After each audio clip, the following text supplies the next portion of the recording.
breaking news today.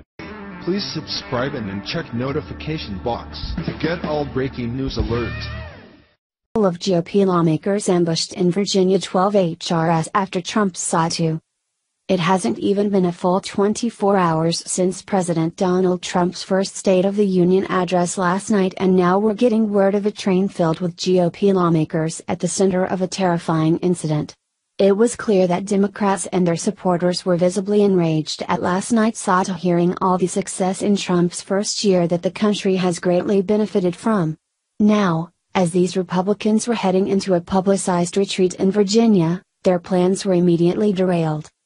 This isn't the first time that GOP lawmakers have been in the news for an ambush. The former incident nearly cost Representative Steve Scalise his life shortly after Trump took office. At that time, a deranged gunman ambushed a congressional baseball game practice. This time, something different is underway, with a train carrying members of Congress to a GOP retreat. Ironically, the incident took place right outside of Charlottesville, Virginia, the town at the center of politically motivated rioting just a few months ago. Fox News reports on the developing details. A train carrying members of Congress to a Republican retreat in West Virginia has been involved in an accident, Fox News has learned. It appears the train collided with a dump truck, which may have been stuck on the tracks. Some members were thrown from their seats, Fox News is told. A GOP source said the accident took place near Charlottesville, Virginia. Members were on a special chartered Amtrak train. Representative Roger Marshall, Arkan, tweeted that there are injuries. "We are on our way to our annual GOP retreat. The train carrying members and spouses hit something. Lena and I are okay. I am helping those that are injured. I will have Lena keep you updated as I know more," he tweeted. WCVB provided some shocking photos and tweets posted from the scene. Liberals are already using the incident to attack these GOP lawmakers as an act of karma. Watching the left practically celebrate this terrible accident reaffirms Trump's re-election in 2020. Demlibs are the scum of the earth, unfit to walk among real Americans. This even comes after Trump called for unity.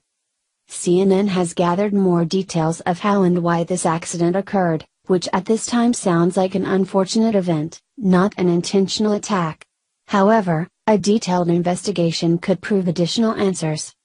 According to CNN, the Amtrak train left from Union Station in Washington earlier Wednesday, and was carrying members of Congress, as well as their spouses, some family members and aides to the lawmakers.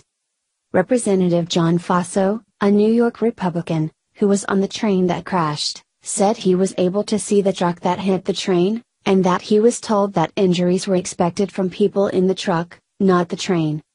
There was, what looks like a tractor-trailer carrying trash that was hit by the train, Faso, who said he was in the third car of the train, told CNN. "I think everyone on the train is okay," Faso said. "I don't know that for sure, it's a long train. But most of the concern is for the people outside." One GOP source was unsure how many members of Congress were on the train or how many people were injured, but said there were injuries. That source said members hit the deck. Republican members of Congress were on their way for a retreat at the Greenbrier in White Sulphur Springs, West Virginia, starting Wednesday and ending Friday. Vice President Mike Pence, who was not on the train, is scheduled to speak to members later Wednesday, and President Donald Trump is scheduled to address the event tomorrow. Now, all we can hope is that President Trump makes it to the event unscathed, as he's heading there tomorrow, Thursday. There's a lot of deranged people out there who would love to go down as a martyr to assassinating the most controversial president of our time. Such talk of threats have also been allowed to become commonplace, as these actionable comments made publicly go unpunished. That's perhaps what led to what happened in the execution attempt of House Majority Whip Steve Scalise, who was shot in June in a deliberate attack on GOP members. Nearly 2 months after the attack on the congressional baseball game practice, another unhinged leftist has followed in the footsteps of James T. Hodgkinson, who attempted an assassination on House Majority Whip Steve Scalise.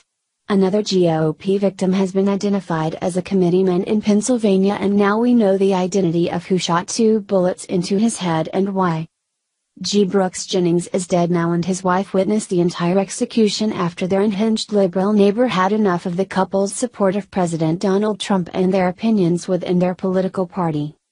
This isn't the first attempted execution and won't be the last. Democrats can't blame it on any isolated event or mental illness other than liberalism as a disorder. ABC 6 News reports. A man is under arrest, accused of killing his next-door neighbor in West Goshen, Chester County. Police have charged Clayton Carter, 51, in the shooting death of G. Brooks Jennings. Shortly before 8 p.m. Monday, police responded to the 300 block of Box Elder Drive for a dispute between Carter and Jennings about cursing and video recording in the backyard. Police said they were able to resolve that dispute. Then at approximately 1 a.m. Tuesday, police say the neighbors got into another dispute.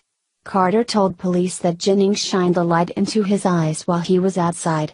Carter then allegedly pulled a car onto his lawn, shining the high beams of the car on Jennings' property. Carter then allegedly retrieved a .380 semi-automatic handgun from his house and confronted the victim again outside. What happened immediately after proved what a vengeance this liberal had for his neighbor, considering the ruthless manner he took out his aggressions on him. This was all the result of a simple difference of political opinion, which the killer's political party will likely find some way to blame on President Trump.